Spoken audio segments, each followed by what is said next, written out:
عمي مفتش الصحة سابتهم ومشيت عشان اتجوزت.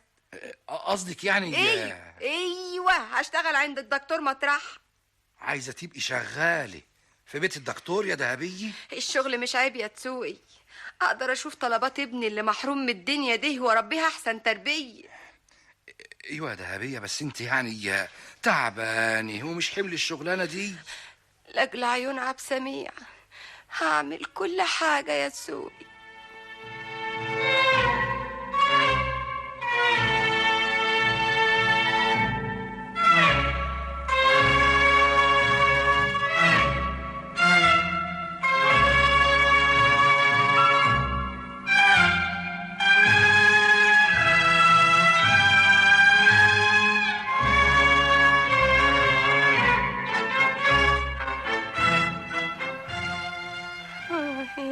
ايه مالك يا دهبية؟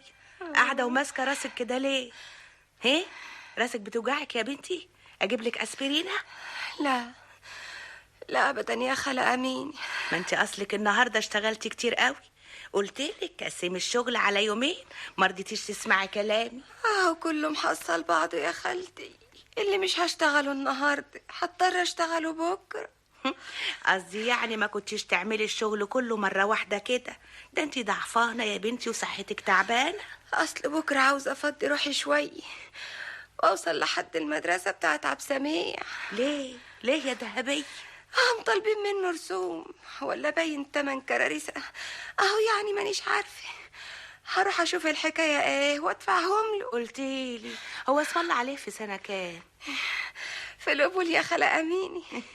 هيقدم السنة دي إن شاء الله في الشهادة اللي اسمها بدائية.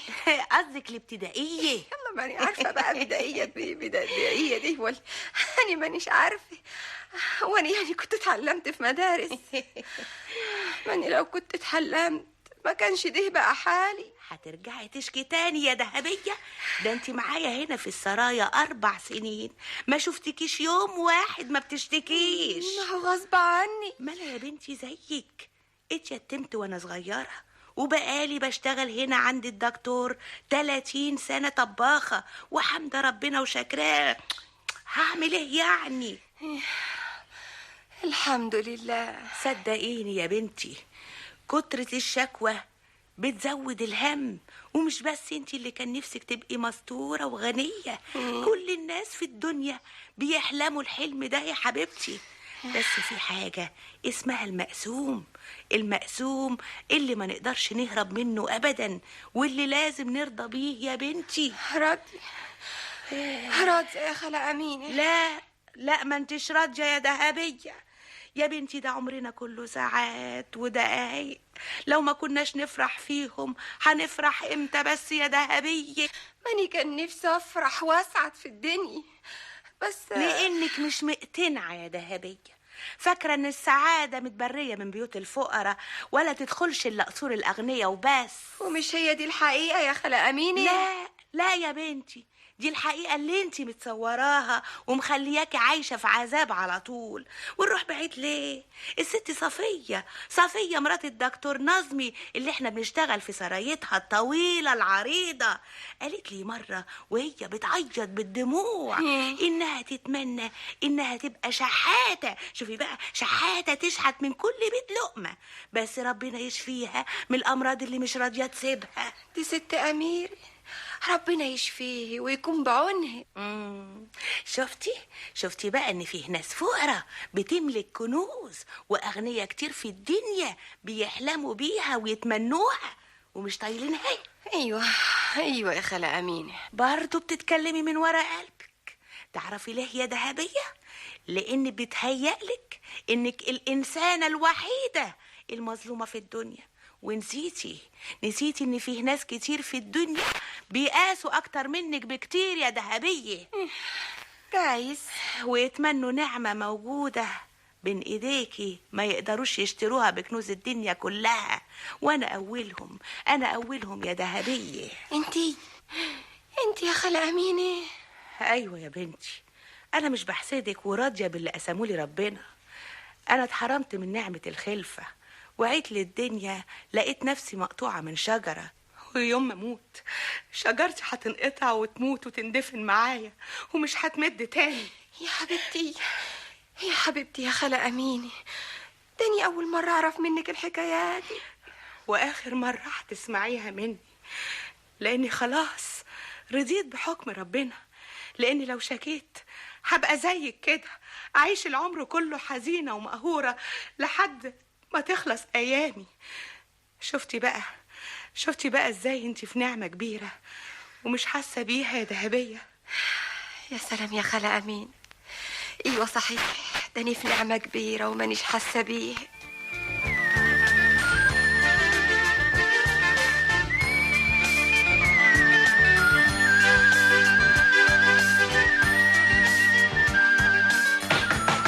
ايه ترى هي تسوقي بتخبط كده ليه؟ لا الدنيا طارت. باركيلي يا اما نجحت في الثانويه العامه. يا حبيبي نجحت، ألف مبروك، ألف مبروك يا عبد السميع، ده يوم الهنا يا حبيبي. تعال أخدك في حضني وأبوسك، تعال. الله جرى ايه يا اما؟ حتى في يوم نجاحي هتعيطي؟ غصب عني يا عبد السميع، دي الفرحة يا أخويا عمرها ما دخلت قلبي إلا النهاردة يا ابني. عبد السميع نجحت صحيح يا حبيبي، نجحت صحيح. امال ايه يعني بضحك عليك يا اما؟ ومش نجحت وبس، وخدت مجموع كبير كمان. حبيب امك يا حبيبي، نفسي ازغرط يا ولاد بس مش عارفه، ده انا عمري ما زغرطت في حياتي. وانت هتقولي لي يا اما اي نعم كان نفسي اسمع زغرتك الحلوه، لكن ارجع اقول ايه؟ الحمد لله كويس اللي ما بتعرفيش تزغرطي. هتلم علينا جيران وجيران الجيران. جرى ايه يا عبد السميع؟ ما تعرفش هي تزغرط، اني هزغرط. تعيشي يا خاطر، تعيشي. واني بقى اللي هلم عليك الجيران وجيران الجيران. الف مبروك لسي عبد السميع. الله يبارك فيك يا خاله خضرا. وانتي يا ذهبيه قربي كده وهاتي بوسه وحضن. حبيبتي يا اختي. الف بركه يا حبيبتي وعقبال الشهاده الكبيره يا الله رب. يبارك فيكي. عبد السميع نجح يا خاطر، عبد السميع نجح. شايفه يا خاله خضرا؟ شايفه ماما بتعيط ازاي حتى في يوم الفرح؟ معذوره يا سي عبد السميع يا ابني، ما هي عمرها ما فرحت. سيبها تفرح بالطريقه اللي ترضيه، داني رخرة الدمعه هتفر من عيني. ايوه انت كمان يا خاله خضرا؟ ايوه، هو احنا في ده اليوم يا حبيبي؟ ده اليوم اللي امك واحنا مستنيينه العمر كلاته. تعيشي يا حبيبتي. ايوه اهدي يا خاطر، ايه الشيله اللي انت حطيتيها على الكنبه دي؟ يا اخت اقل منها، دول 3 4 ازايز شربات وشويه سكر، وانا اللي حبل الشربات واسقيه بايدي، وحدور على اهل الكفر كلاتهم دردر واسقيه. ربنا ما يحرمنيش منك يا خضر، ما انت يا اخت عز الحبايب. وحلم كل بنات البلد يجوا هنا في الدار عندك ويطبلوا ويغنوا ويزغرطوا للصبحيه، وانت هتغني معانا كمان يا ذهبيه. يو هو انا بعرف اغني يا خضر؟ هنعلمك، وانا هغني وارقص كمان. هو في عندنا في الدنيا اعز من سي عبد السميع؟ ربنا يخليكي لينا ويخلي لك ولادك ويخلي لك ابنك ولا يحرمكوش من بعض ابدا، وتشوفيه بيه قد الدنيا. بيه مرة واحدة يا خالة خضرا؟ أيوة. ده خلاص ما عادش فيه بهوات في البلد دي من زمان. متشكرين يا ستي، وربنا قدرنا نرد جمايلك في نجاح أولادك إن شاء الله. تعيش يا حبيبي وربنا يحرسك ويحميك. ويا أما نعم أمال أبويا فين يا أما؟ فلغت يا ابني، يعني هيكون فين؟ طب اسمعوا بقى، عن إذنكم أروح أقول له عشان أفرحه. عن إذنكم. مع السلامة يا حبيبي، وخد الزغرطة دي وياك.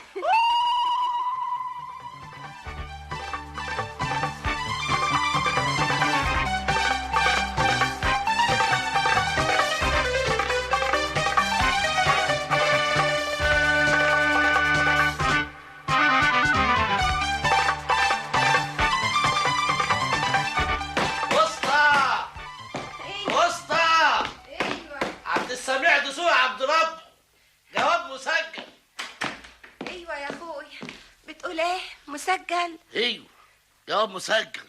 ايه يا ستي باسم عبد السميع دسوقي عبد ربه. ايه هو مش موجود هنا في الدار ولا ايه؟ لا يا اخوي، ده مع ابوه في الغيط. في الغيط؟ وانا ايش عرفني الغيط ده فين؟ ولا يعني هلف وراه في الغيطان؟ خد انت الوصي يا ستي واستلميه انت. انا ما بعرفش امضي يا ابني. طب ابصم. ابصم ده يا اخوي. ايه يا ستي يعني هات صباعك الكبير. ايه هات يا ستي هاتي يا ستي الكبير مش الصغير. دوسي بصباعك على الوصل دوسي. يا اخويا بالراحه عليا، مالك عصبي كده ليه؟ الجواب ده منين يا ابني؟ منين ده بقى انا معرفوش. طب الهي يخليك يا حبيبي، ما تفتحه وتستقراه وتطمني يحرس شبابك. حاضر يا ستي. عبد السميع دسوقي عبد ربه. ايوه. قبل في كليه الطب جامعه عين شمس بالقاهره. عين شمس؟ ايوه. لا عين الشموسه يا ستي. قبل في مدرسه الدكاتره الكبيره اللي في مصر وبيسموها الجامعه. مدرسة الدكاترة الكبيرة؟ يعني هيبقى زي الدكتور نظمي كده؟ انا لا اعرف الدكتور نظمي ولا الدكتور خميس. انا ما نقول هنا للكفر بقى لي 5 ايام. ايه وما دام هيدخل مدرسه الدكاتره هاتي لي الحلاوه بقى. ها الحلاوة الطحينية؟ الحلاوة؟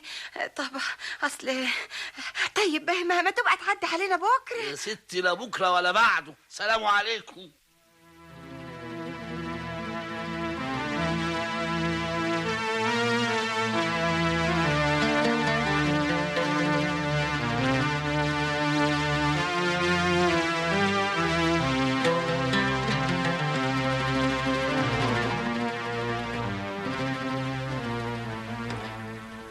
وعاوز ياكل وعاوز يشرب وعاوز يسكن في مصر. دهبي ما كركبيش الدنيا كلها على دماغك كده.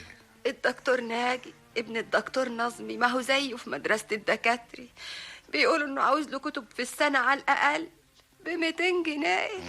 يا دهبي. وعاوز له كمان بدلتين 3 يغير فيهم. بدلتين 3؟ ايوه قولي بدله واحده مؤقت دلوقتي.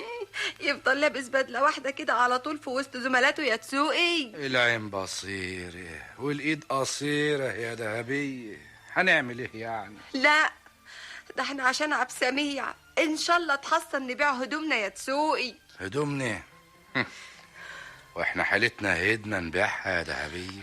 وبعدين يا تسوقي ولا قبلين ولا قبلين، اتركيها لله. انا بقى عايز اعصابك ترتاح، ده انت عيانه وتعبانه. أنا اعصابي عمرها ما تعبتني زي الايام دي. داني ما بنامش الليل، طول الليل صاحي ورايح وجايه في المنظره بكلم في روحي. ما هو ده اللي انا مش عايزه يحصل يا دهبيه. ربنا هو اللي بيرزق ويدبر مش احنا. بقى لو كان معانا فلوس دلوقتي كانت دي هتبقى حالتنا. لا حول ولا قوة إلا بالله. هترجعي تاني تفكري في الفلوس؟ تاني عمري ما فكرت فيها أكتر من الأيام دي. بقى الغني يا ناس، الغني مش باله مرتاح في الدنيا. يا دهبي الكلام ده ملوش لزوم ولا يجيبش همه. 15 جنيه اللي باخدهم من بيت الدكتور نظمي مش هيكفوه سكن في مصر. يا اخواتي هنجيب له بقية طلباته منين؟ يا اخواتي هنجيب له بقية طلباته منين؟ نتصرف. ايوه نتصرف. يعني يا اخواتي اروح اشتغل في مصنع الجريد اللي هنا بعد الظهرية، ولو يعني يدوني حتى 10 جنيه في الشهر. بتقول ايه يا اخويا؟ 10 جنيه؟ وهيعملوا ايه ال10 جنيه؟ ايه اهو يساعدوا برضه. ده عبد سميع عاوز له على الاقل 50 جنيه في الشهر سكن واكل بس. انا اعمل ايه بس؟ اعمل ايه؟ ماني على يدك. السنة اللي فاتت بعت نص قراط علشان اديله دروس خصوصية. يا اخوي البياني ابيع كمان نص قراط السنة دي، ولا تزعليش يا ستي. نص قراط؟ ده تمن نص القراط جايز يصرف عليه سنة. طب والسنين الباقي؟ ده عبد سميع بيقول لي ان المدرسة بتاعته 6 سنين. حول ايه بس يا ربي، حول ايه بس. على العموم ربنا يدبرها. العبد في التفكير والرب في التدبير. يا سلام يا سلام يا دهبية، دي احلى كلمة سمعتها منك. العبد في التفكير والرب في التدبير. ايوه يا دهبية، ربنا سبحانه وتعالى ما بينساش حد.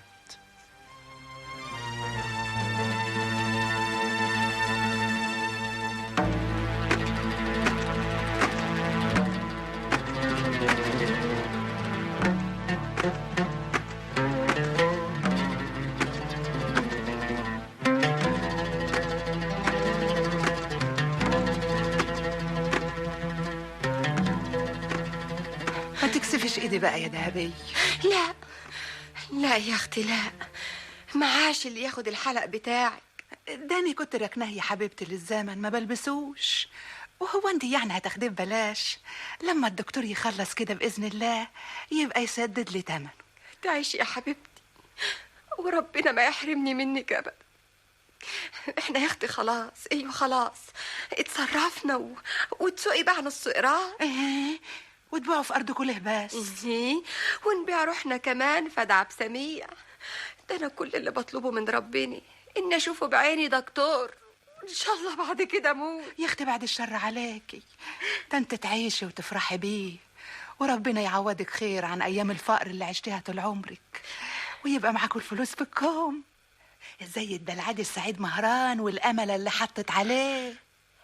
ايوه يا خضرة، الا قولي لي يا اختي، حكايه السعيد مهران دي ده اهل الكفر كلاتهم بيضحكوا عليه وكل واحد بيقول كلام. بيني وبينك عقبال عندك وقع على كنز. ايه كنز؟ ايوه، تعالي شوف العز اللي هو عايش فيه دلوقتي. اشترى فدانين ارض من الحاج طلعت الصياد، وجاب في داره عفش جديد من العفش اللي بيجيبوه بتوع البندر، وهو ومراته باعوا الحماره بتاعتهم العارجه اللي كانوا بيركبوها وركبوا عربيه. هلا قولي لي يا خاطري، ايه يا اختي حكايه الكنز دي؟ بيني وبينك اتفتح على ايد الشيخ بركات، ايوه بتاع كفر الشراقوي، ما هو قريبهم وبيفهم في السحر وواصل. وبيني وبينك برضو الشيخ بركات بيقول ان العب ده كلاته اللي فيه داركم يا دهبي فيه كنزين 3. بتقولي ايه؟ بتقولي العيب اللي فيه دارني؟ ايوه ده من بق الشيخ بركات نفسه. الهي يوعدك يا رب ويكون كنز منهم من نصيبك. ايه مالك يا دهبي؟ لا لا لا لا لا لا, لا يا خضرة ما فيش حاجة. اقوم يا اختي اعمل لك شوية كمون ولا حاجة كده؟ لا ابدا، دلوقتي هاخد اسبرين، ده دور يا اختي انا متعودة عليه. طيب يا دهبي عن اذنك اما اروح حصل جوزي في الغيط احسن سبته في نص السك. افوتك بعافية يا حبيبتي.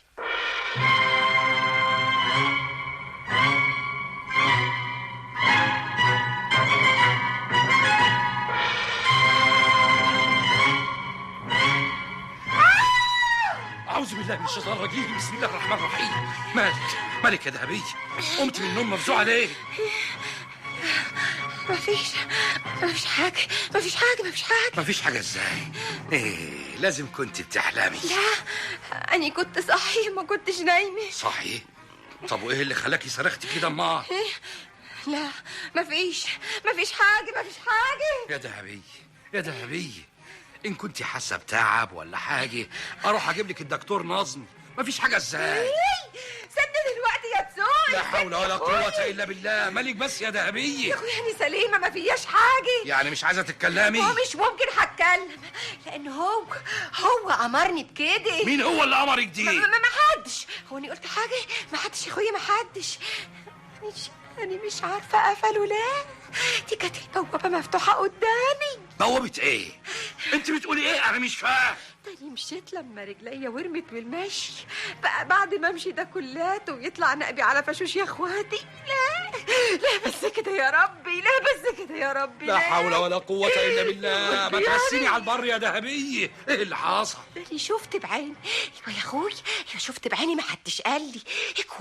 اكوام قدامي كده اهو، ايش ابيض وايش احمر وايش اصفر، ولمعتهم بقت تزغلل كده اهو. لا اله الا الله. لمعتهم يا اخوي. اروح اجيب لك الدكتور نظمي يا دهبي. بتزغلل كده اهو، بتزغلل قدام عيني.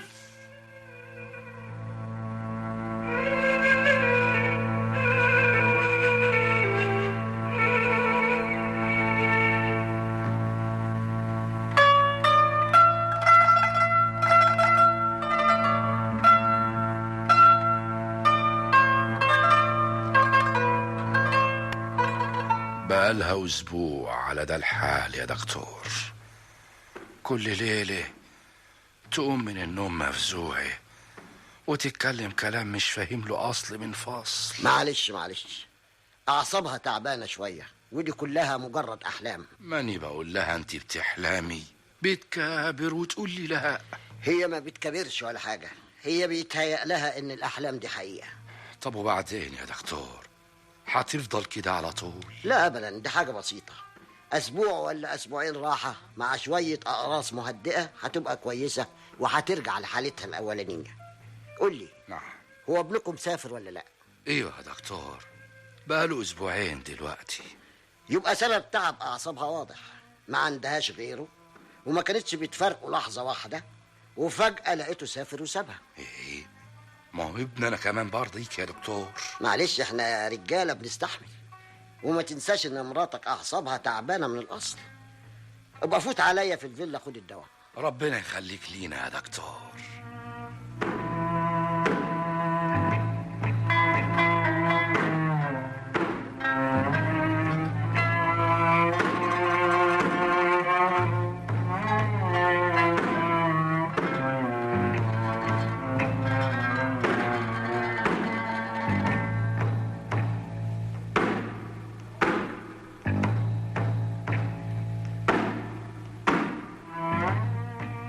شوف يا دهبية، ايوه. قرص من البرشام الابيض دي وقرص من البرشام الاحمر، تاخديهم دلوقتي على كوباية مية قبل ما تنامي. احسن ده انت النوم في عينيكي خالص. أني سبق أخدت من البرشام ده يا تسوقي. هو كل البرشام زي بعضه يا دهبية، ده نوع جديد الدكتور نظمي هو اللي وصفهولك. وعندك كمان كوباية ليمون اهي جنبك، إن عطشتي بالليل يبقى اشربي منها. أسيبك يعني، تصبحي على خير. ألا قول لي يا تسوقي، نعم. أنت يا أخويا ما بلغكش كده أي أخبار عن البلد؟ ايه؟ أخبار زي إيه يعني؟ يعني كده يعني عن أحوال ناس البلد اللي افتقروا واللي اختانوا. إيه؟ اللي افتقروا واللي اختانوا؟ دهبية، انت عايزة تقولي ايه بالظبط؟ إيه، مادام ما عندكش أخبار يبقى خلاص. أيوة صحيح، ما أنت طول النهار في الغيط، لا بتقابل حد ولا بتكلم حد. يلا يا أخويا يلا، تصبح على خير. وانت من أهله.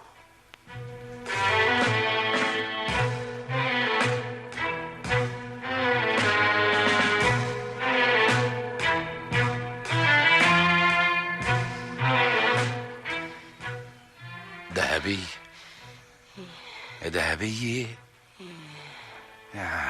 راحت في النوم من غير ما تغطي نفسها.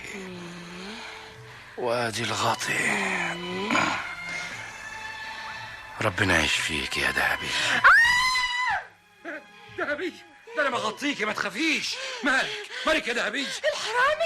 الحرامي يا تسوعي، الحرامي يا تسوعي، الحرامي. ايوه يا اخوي، الحرامي جاي يسرق الكنز. سامع الخبط اللي على الباب. ايوه صحيح، ده خبط على الباب. الحرامي. ايوه صحيح، ده في خبط على الباب. يا ترى مين ده؟ احنا في نص الليل دلوقتي. اسكت، ده الحرامي جاي يسرق الكنز اللي انا شفته بعيني. كنز ايه بس يا اخواتي؟ اسكت يا تسوقي، اسمعي ما اقول لك، هات الجريده الكبيره دي وهات اللمبه وتعالى وراي. رايحه فين بس يا دهبيه؟ سيبيني اني افتح الباب. لا، انا اللي هفتح الباب وهخلص عليه. الكنز بتاعنا ما ينسرقش ابدا.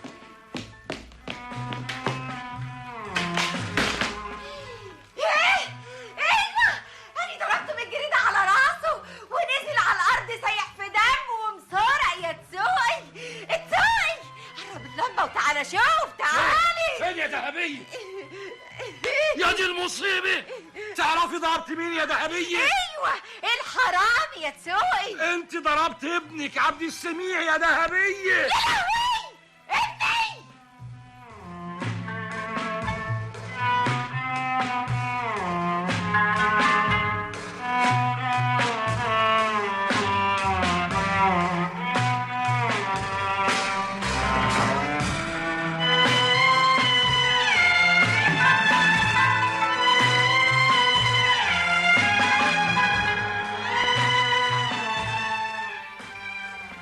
عنبر نمرة 7 اللي على شمالكوا ده. متشكرين. عبد سميع يا حبيبي، سلامتك سلامتك يا ضناي، سلامتك. ما تتخضيش كده يا أما، حصل خير. جرح كبير يا ابني؟ لا لا لا لا، ولا كبير ولا حاجة. الحكاية يعني كلها 3 غرز بس. سلامتك يا ابني، سلامتك. الله يسلمك يابا. بقى يا عبد السميع تغيب عننا أسبوعين بحالهم، ما تبعتش فيهم حتى جواب واحد يا ابني. ما أنا قلت أجيلكم بدل الجواب، بطحتوني يابا. ايدي تتقطع يا ضناي، ولا كنتش عملت كده. افتكرتك حرام يا ابني. طعني يا ابني طعني. مكتوب عليا يابا أقابلكم أول مرة بعد رجوعي من مصر في المستشفى. على فكرة أنا عندي ليكم أخبار حلوة قوي. خير يا حبيبي. خير يا عبد السميع. أنا دخلت المدينة الجامعية. يا حبيب أمي. أيوة، أكل وشرب وسكن ب9 جنيه بس في الشهر يابا. 9 جنيه؟ ده احنا هنبعت لك قدهم 5 مرات يا ضناي. لا لا لا، مش عايز مش هقبل منكم ولا مليم. عارفين ليه؟ ليه؟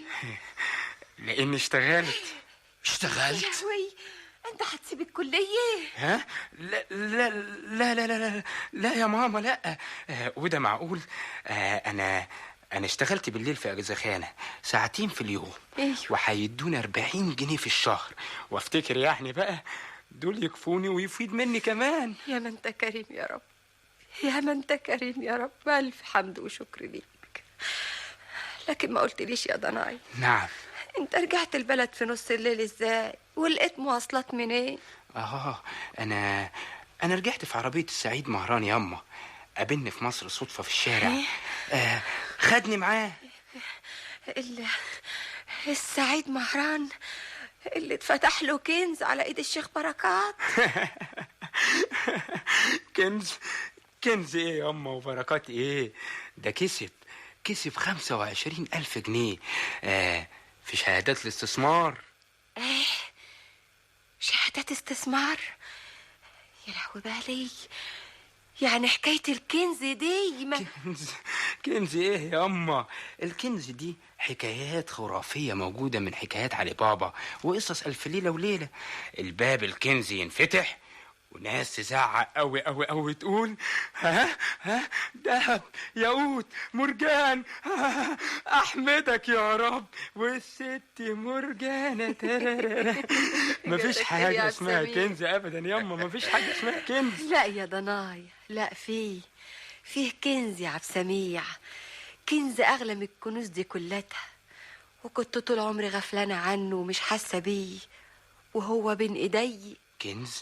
كنز ايه ياما؟ اللي انا حاطه ايدي في ايديه دلوقتي يا ضناي. يا حبيبتي ياما، للدرجه دي انا غالي عندي. ايوه يا ضناي. ربنا يقدرني وارد لكم جمايلكم انتي وابوي.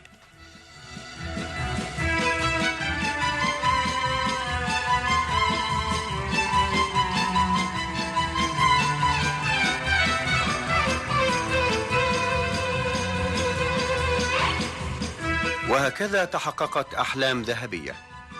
تمثيلية في سهرة، تأليف إدوارد سليمان.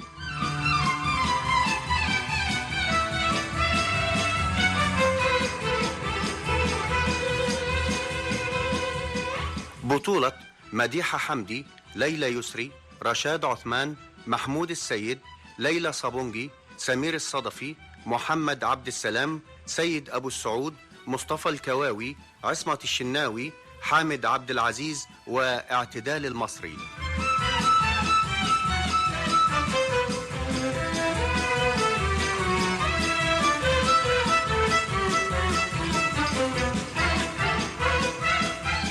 الموسيقى التصويرية عمار الشريعي.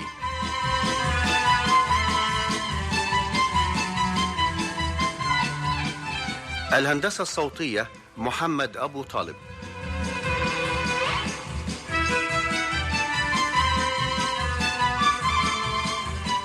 ساعد في الإخراج كمال دسوقي.